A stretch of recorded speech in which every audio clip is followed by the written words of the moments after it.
ഇതൊക്കെ ഇത്രയും കാലം ബേക്കറിയിൽ നിന്ന് വാങ്ങിച്ച് കഴിച്ചല്ലോ എന്നാണ് ഇപ്പോൾ ആലോചിക്കുന്നത്. ഇതൊക്കെ നമുക്ക് ഈസി ആയിട്ട് വീട്ടിൽ തന്നെ തയ്യാറാക്കിയെടുക്കാം. വളരെ സിമ്പിളായിട്ട് ഓവനൊന്നും ഇല്ലാതെ. ഇതെങ്ങനെയാണ് ഉണ്ടാക്കുന്നതെന്ന് നോക്കാം. അതിനായിട്ട് ആദ്യം തന്നെ ഒരു ബൗളിലേക്ക് ഒരു മുട്ട പൊട്ടിച്ചൊഴിക്കാം. ഈ ഒരു ബിസ്ക്കറ്റ് മുട്ട ഉപയോഗിച്ചാണ് തയ്യാറാക്കിയിരിക്കുന്നത്. മുട്ടയില്ലാതെയും തയ്യാറാക്കിയെടുക്കാൻ വേണ്ടി പറ്റും. ആ ഒരു റെസിപ്പി നേരത്തെ അപ്ലോഡ് ചെയ്തിട്ടുണ്ട്. ലിങ്ക് ഞാൻ ഷെയർ ചെയ്യാം.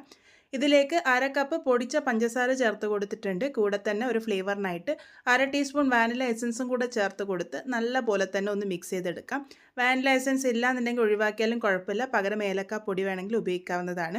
നല്ല പോലെ തന്നെ ഇവിടെ ഒന്ന് മിക്സ് ചെയ്തെടുത്തിട്ടുണ്ട്. അതിനുശേഷം ഇതിലേക്ക് നെയ്യാണ് ചേർത്ത് കൊടുക്കുന്നത്. അര കപ്പ് പാത്രം എടുത്തിട്ടുണ്ട്. അതിൽ 1/4 കപ്പ് നെയ്യും 1/4 കപ്പ് റിഫൈൻഡ് ഓയിലുമാണ് ചേർത്ത് കൊടുത്തിരിക്കുന്നത്. ഇതുപോലെ പകുതി പകുതിയായിട്ട് എടുക്കാം. അല്ലാന്നുണ്ടെങ്കിൽ മുഴുവൻ നെയ്യിലോ അല്ലാന്നുണ്ടെങ്കിൽ മുഴുവൻ റിഫൈൻഡ് ഓയിലിൽ വേണമെങ്കിലും തയ്യാറാക്കി എടുക്കാവുന്നതാണ്. എണ്ണ ചേർത്ത് കൊടുത്ത് നല്ല പോലെ തന്നെ ഒന്ന് മിക്സ് ചെയ്തെടുത്തിട്ടുണ്ട്. ഒരുപാട് അങ്ങനെ പതപ്പിക്കേണ്ട ആവശ്യമൊന്നുമില്ല. ചെറുതായിട്ടൊന്ന് മിക്സ് ചെയ്തെടുത്താൽ മാത്രം മതി. അതിനുശേഷം ഇതിലേക്ക് പൊടികൾ ചേർത്ത് കൊടുക്കാം. അതിനെ അരിച്ചിട്ടാണ് ചേർത്ത് കൊടുക്കാൻ വേണ്ടി പോകുന്നത്. അരിപ്പയിലേക്ക് 1 കപ്പ് മൈദ ചേർത്തിട്ടുണ്ട്. കൂടെ തന്നെ അര കപ്പ് ഗോതമ്പ് പൊടിയാണ് ചേർത്ത് കൊടുത്തിരിക്കുന്നത്. ഇതിലേക്ക് 1/4 ടീസ്പൂണിൻ്റെ പകുതി അളവ് ഉപ്പ് ചേർത്ത് കൊടുക്കാം. കൂടെ തന്നെ 1 ടീസ്പൂൺ ബേക്കിംഗ് പൗഡറാണ് ചേർത്ത് കൊടുക്കുന്നത്. ബേക്കിംഗ് സോഡയല്ല, ബേക്കിംഗ് പൗഡറാണ് ഇവിടെ ഉപയോഗിക്കേണ്ടത്. അതെല്ലാം കൂടെ അരിച്ച് ചേർത്ത് കൊടുക്കാം. ഇതുപോലെ അരിച്ച് ചേർത്ത് കൊടുക്കുന്നത് ബേക്കിംഗ് പൗഡറിലൊക്കെ കട്ടി ഉണ്ടാവാനുള്ള സാധ്യതയുണ്ട്. അതൊക്കെ ഒഴിവായി കിട്ടാനും നല്ലപോലെ തന്നെ മിക്സായി കിട്ടാനും സഹായിക്കും. ഇനി ഇത് കൈ ഉപയോഗിച്ച് നല്ലപോലെ തന്നെ കുഴച്ചെടുക്കാം. ഞാനിവിടെ 1 കപ്പ് മൈദയും അര കപ്പ് ഗോതമ്പ് പൊടിയാണ് ഉപയോഗിച്ചിരിക്കുന്നത്. നിങ്ങൾക്കിത് മുഴുവനായിട്ടും മൈദയിലോ അല്ലാന്നുണ്ടെങ്കിൽ മുഴുവനായിട്ടും ഗോതമ്പ് പൊടിയിൽ വേണമെങ്കിലും തയ്യാറാക്കിയെടുക്കാവുന്നതാണ്. കുറച്ച് സമയം നല്ലപോലെ തന്നെ മിക്സ് ചെയ്ത് വരുമ്പോഴേക്കും ഈ ഒരു പാകത്തിനാണ് നമ്മളുടെ കൂട്ട് കിട്ടുക. ഇതൊരല്പം സോഫ്റ്റ് ആയിട്ടാണ് ഇരിക്കുന്നത്. ഇപ്പം ഇതിലേക്ക് പൊടികളൊന്നും ചേർക്കണില്ല. ഇത് രണ്ടായിട്ട് ഭാഗിച്ചെടുത്തിട്ടുണ്ട്. അതിൽ ഒരു ഭാഗത്തിലേക്ക് കൊക്കോ പൗഡറാണ് ചേർത്ത് കൊടുക്കാൻ വേണ്ടി പോകുന്നത്. ഞാനിവിടെ 1.5 ടേബിൾ സ്പൂൺ കൊക്കോ പൗഡർ ചേർത്തിട്ടുണ്ട്.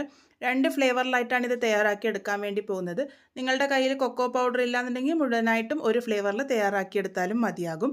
ഇതിപ്പോൾ കാണാനൊരു നല്ല ഭംഗിക്കും അതുപോലെ തന്നെ രുചിക്കും വേണ്ടിയിട്ട് ഇതുപോലെ ആക്കിയെടുത്തുന്നേ ഉള്ളൂ. 1.5 ടേബിൾ സ്പൂൺ കൊക്കോ പൗഡർ ചേർത്ത് നല്ല പോലെ തന്നെ ഇവിടെ മിക്സ് ചെയ്തെടുത്തിട്ടുണ്ട്. ഇപ്പോൾ നോക്കി ഇത് കറക്റ്റ് പാകത്തിനായി കിട്ടിയിട്ടുണ്ട്. അതുകൊണ്ടാണ് നേരത്തെ പൊടി ചേർക്കാഞ്ഞത്. നമ്മൾ ഈ ഒരു കൊക്കോ പൗഡറും കൂടെ ചേർത്ത് മിക്സ് ചെയ്ത് വരുമ്പോൾ നമ്മളുടെ കൂട്ട് കറക്റ്റ് പാകത്തിനായി കിട്ടും. ഈ ഒരു പാകത്തിനാണ് കൂട്ട് വേണ്ടത്. ബാക്കിയുള്ള കൂട്ടിലേക്ക് 1 ടേബിൾ സ്പൂൺ ഗോതമ്പ് പൊടിയും കൂടെ ചേർത്ത് നല്ല പോലെ തന്നെ ഒന്ന് മിക്സ് ചെയ്തെടുക്കുന്നുണ്ട്. അപ്പോഴേക്കും ആ ഒരു കൂട്ടും പാകത്തിന് റെഡിയായി കിട്ടിക്കോളും. അപ്പോൾ നേരത്തെ ഇത് ചേർക്കാതെ നമ്മൾ രണ്ടായിട്ട് ഭാഗിച്ചെടുത്തതിന് ശേഷമാണ് പൊടി ചേർത്ത് കൂട്ടിൻ്റെ കൺസിസ്റ്റൻസി റെഡിയാക്കി എടുത്തിരിക്കുന്നത്. ഇതുപോലെ കൂട്ട് തയ്യാറാക്കി അത് ചെറിയ ഉരുളകളാക്കിയിട്ട് മാറ്റിയെടുത്തിട്ടുണ്ട്.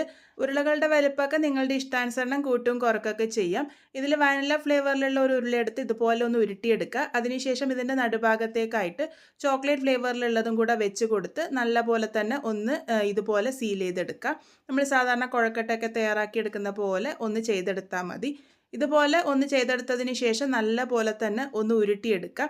ഉരുട്ടിയെടുത്തതിന് ശേഷം നമുക്കിതൊന്ന് ചെറുതായിട്ട് പ്രസ് ചെയ്ത് കൊടുക്കാം.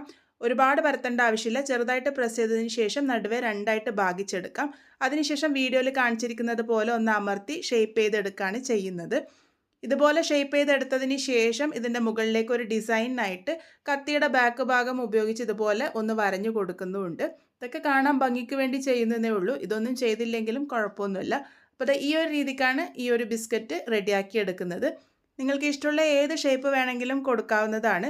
ഇതുപോലെ സെറ്റ് ചെയ്തെടുത്തതിന് ശേഷം ഏത് പാത്രത്തിലാണോ ബേക്ക് ചെയ്തെടുക്കാൻ വേണ്ടി പോകുന്നത് ആ ഒരു പാത്രം നെയ്യ് തടവി ഒന്ന് ഗോതമ്പ് പൊടിയിട്ട് ഡസ്റ്റ് ചെയ്തെടുത്തിട്ടുണ്ട്. അല്ലാന്നുണ്ടെങ്കിൽ ബട്ടർ പേപ്പർ വെച്ച് ലൈൻ ചെയ്തെടുക്കാം. ഇതുപോലെ കുറച്ച് ഗ്യാപ്പ് വെച്ചിട്ട് വേണം ഇത് വെച്ച് കൊടുക്കാൻ വേണ്ടിയിട്ട്.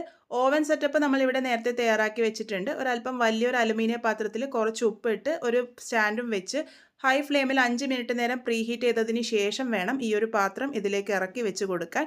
ഇറക്കി വെച്ച് കൊടുത്തതിന് ശേഷം മീഡിയം ഫ്ലെയിമിൽ വെച്ച് 20 മുതൽ 25 മിനിറ്റ് നേരത്തേക്ക് നല്ല പോലെ തന്നെ ബേക്ക് ചെയ്തെടുക്കാം. ഇതിപ്പോൾ ഏകദേശം 25 മിനിറ്റ് ഞാനിവിടെ ബേക്ക് ചെയ്തെടുത്തിട്ടുണ്ട്. നല്ല പോലെ തന്നെ റെഡിയായി വന്നിട്ടുണ്ട്. ഇതിൻ്റെ ചൂട് ആറി വരുമ്പോഴാണ് ഇത് കറക്റ്റ് ക്രിസ്പിയായി കിട്ടുന്നത്. അപ്പോൾ അതാ 2 ഫ്ലേവറിലുള്ള നമ്മളുടെ ബിസ്ക്കറ്റ് ഇവിടെ റെഡി ആയിട്ടുണ്ട്. ശരിക്കും ഈസി അല്ലേ ഇത് ഉണ്ടാക്കിയെടുക്കാൻ വേണ്ടിയിട്ട്. നല്ല ക്രിസ്പി ആയിട്ടാണ് കിട്ടിയിരിക്കുന്നത്. ഇതിൻ്റെ ചൂടാറുമ്പോഴാണ് ക്രിസ്പി ആയിട്ട് വരിക. നമ്മൾ നെയ്യ് ചേർത്തത് കൊണ്ട് തന്നെ അങ്ങനെ കടിച്ച് പൊട്ടിക്കേണ്ട ആവശ്യമൊന്നുമില്ല. നല്ല ആ ഒരു ക്രിസ്പിനെസ്സാണ് ഉണ്ടാകുക. എന്തായാലും ട്രൈ ചെയ്ത് നോക്കൂ. ട്രൈ ചെയ്ത് ഫീഡ്ബാക്സ് ഒക്കെ പറയാൻ വേണ്ടി മറക്കരുത്. വീണ്ടും ഒരു നല്ല റെസിപ്പിയുമായി വളരെ പെട്ടെന്ന് തന്നെ കാണാം.